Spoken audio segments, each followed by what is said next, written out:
ఇరాన్కు భారీ గిఫ్ట్లు అయితే ఉన్నాయి. ఇంకా అనేకమైనటువంటి సర్ప్రైజులు అయితే ఇరాన్కి ఇవ్వబోతున్నాం అంటూ ఇజ్రాయెల్ ప్రధాని బెంజమిన్ నెతన్యాహు అయితే కీలకమైనటువంటి వ్యాఖ్యలు చేశారు.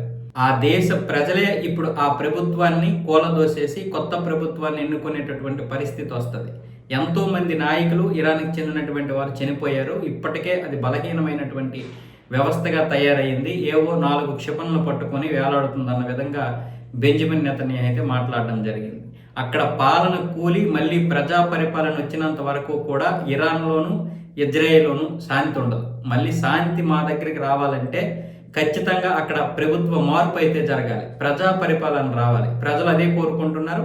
ప్రజలు త్వరలోనే ఆ ప్రభుత్వాన్ని కూడా కూల్చేస్తారు. కాబట్టి ఇంకా చాలా గిఫ్ట్లు వస్తాయి. ఇంకా మేము తదుపరి చర్యలు కూడా మొదలు పెడుతున్నాం. అంటే ఇప్పటి వరకు ఇరాన్ మీద జరిగినటువంటి దాడి ఒక లెక్క, ఇక నుంచి జరపబోయేటటువంటి దాడి ఇంకొక లెక్క. ఆ దాడి యొక్క పరిణామాలు కూడా మీరు చూస్తారంటూ ఇజ్రాయెల్ ప్రధాని బెంజమిన్ నెతన్యాహు అయితే తన ఎక్స్ ఖాతాలోనైతే పోస్ట్ పెట్టడం జరిగింది.